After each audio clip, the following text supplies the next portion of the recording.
লক্ষণের পক্ষেই আমার স্থান। তুমি আমাকে আর বাধা দিও না প্রভু,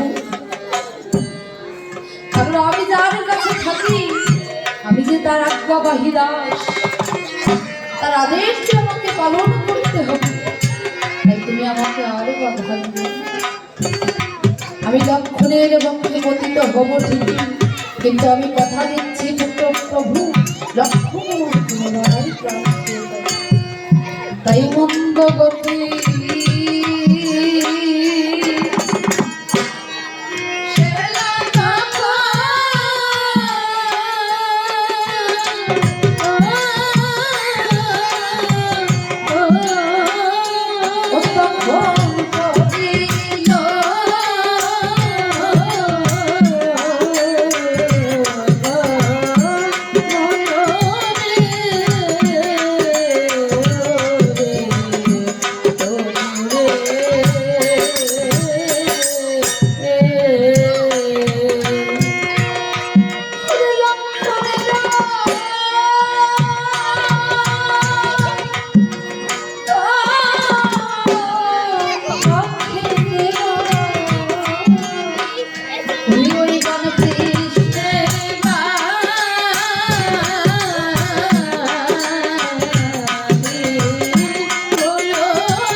লক্ষণ আমার দাদা দাদা বলে চিৎকার করে ওই ভূমিতে লুটিয়ে পড়েছে। মৃত্যু যন্ত্রণায় ছটফট ছটফট সত্যি সেই আমার পুরো ওই লক্ষণের বক্ষে ঢুকে গেছে।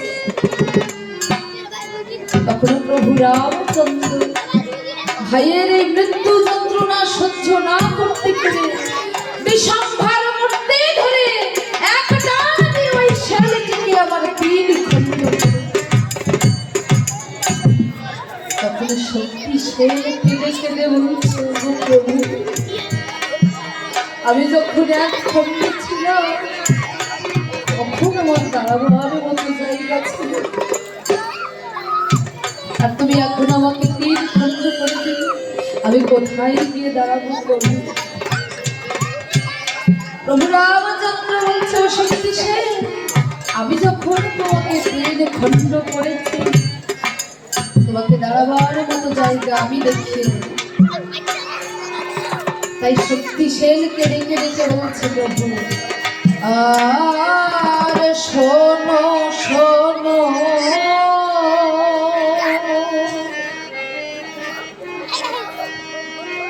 প্রথম খণ্ড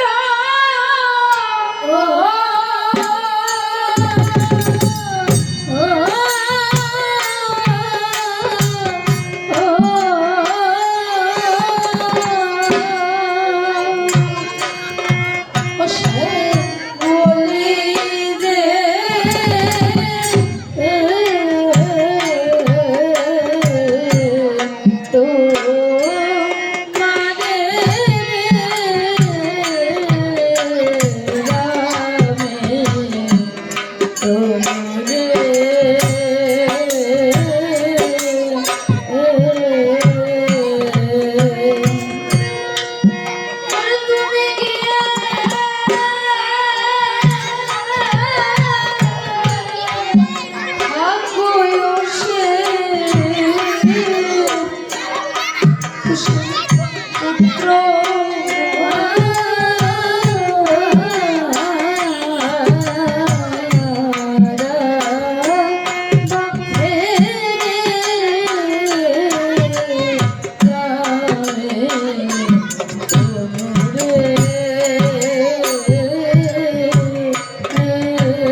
অনেক পিতামাতা বর্তমান থাকতে তাদের সন্তানেরা এই পৃথিবীর সকল বন্ধন চিন্তা করে ওই গোবিন্দ চলে গেছে।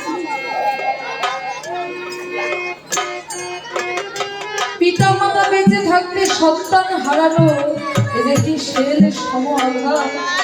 এ জগতের বুকে যে পিতা পুত্র না হারিয়েছে সে এই পৃথিবীতে সবচেয়ে ভারী বস্তু কি জানো? এই পৃথিবীতে সবচেয়ে ভারী বস্তু হলো একজন পিতার কাঁধে তার পুত্রের মরা দেহ। কত যন্ত্রণা, সে একজন পুত্র হারা পিতা ছাড়া আর কেউ বুঝবে। আজ থেকে তোমার স্থান এই পুত্র হারা পিতার পক্ষে, তুমি তার কাছে থাকো। এবার দ্বিতীয় খণ্ডকে বলছে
জগতের বুকে যে বড় দাদা আমার ভাই লক্ষণের মতো ভাই হারিয়েছে।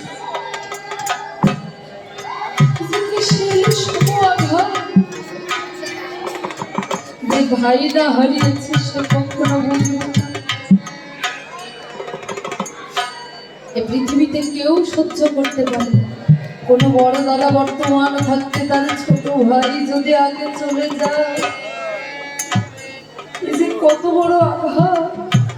যে দাদা ভাই না হারিয়েছে সে কখনো বুঝবে। তাই বলছে শক্তিশালী, আজ থেকে তোমার স্থান যে আমার ভাই লক্ষ্মণের মতো ভাই হারিয়েছে তার পক্ষে, আজ থেকে তুমি ওই ভাই হারার পক্ষে নিয়ে থাকো। তৃতীয় খণ্ডে বলছে, ও প্রভু আমার জায়গা দেখাবে না?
সংসারে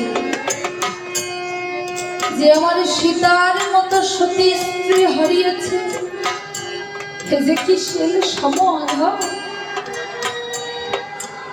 যে স্ত্রী হারিয়েছে সেই একমাত্র। তাই আজ থেকে তোমার স্থান ওই স্ত্রী হারা স্বামীর যাও, তুমি তার পক্ষে গিয়ে থাকো। তিন খণ্ডকে জায়গা দেখিয়ে প্রভু রামচন্দ্র ভাই লক্ষণের কাছে এসেছে। দেখো লক্ষণের ক্ষতস্থান থেকে অঝরে রক্ত ঝরছে, যন্ত্রণায় ছটফট ছটফট করছিল। এমন সময় জাম্ববান বলছে, ও প্রভু, লঙ্কা থেকে একবার শুষে